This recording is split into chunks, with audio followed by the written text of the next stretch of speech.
Imagine you run a coffee shop and just sold $20,000 worth of coffee. Does that make you rich, or are you secretly broke? That big, impressive sales number is an illusion. It only tells you about the money coming through the front door, completely ignoring what is bleeding out the back to keep the business running. To find out the truth, you need a very specific map. This is the income statement. It tracks exactly where every single dollar goes over a specific time frame, usually a quarter or a full year. Without this map, looking at your total sales is completely meaningless. You have to track the money's journey from the top of this statement all the way down to the bottom to know if a business is actually surviving. The absolute starting point on this map is the top line, known as revenue. This represents all the sales generated during that specific period. The math here is incredibly simple. If you charge $2 for a cup of coffee and you sell 10,000 cups, you have $20,000 in revenue.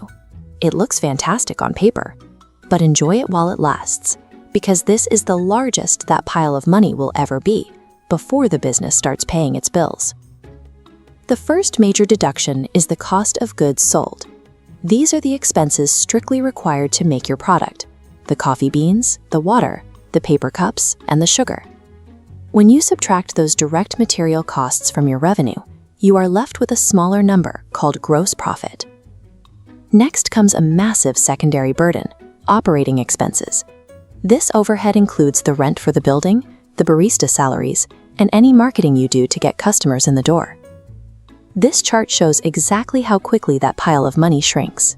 We start with our large revenue bar, subtract our raw materials to get gross profit, and then take a massive chunk out for overhead to arrive at a much smaller number called operating income. This operating income is a vital checkpoint.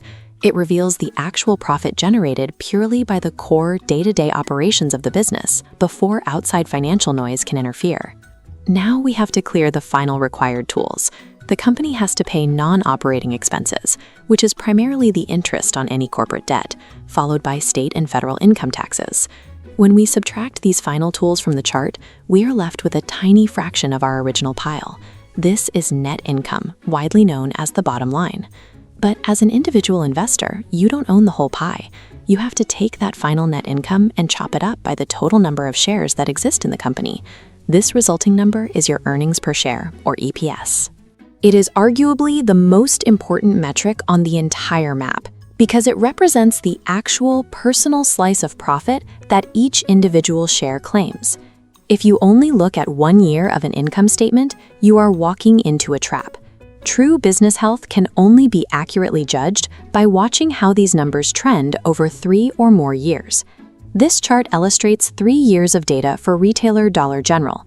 Between 2022 and 2024, revenue aggressively grew from $34 to $38 billion. They look successful, but look closer.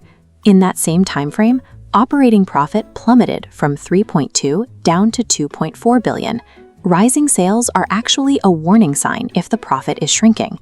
It proves the company is spending unsustainably just to generate that new revenue, and the core business is getting weaker. There is one final metric investors must check at the very bottom of the map: the total share count. If you notice that the total number of shares is steadily shrinking over time, it means the company is executing share buybacks, using its cash to purchase and retire its own stock. Buybacks are highly rewarding for investors. A shrinking share count means the remaining shareholders automatically get a larger slice of the earnings per share pie without having to lift a single finger or buy more stock. These 5 metrics: revenue, gross profit, operating income, EPS, and share count provide a reliable starting point for a quick assessment of any income statement. By tracking how these 5 numbers change over several years, you move past the corporate PR noise to see if a company is truly building wealth for its owners or heading toward a decline.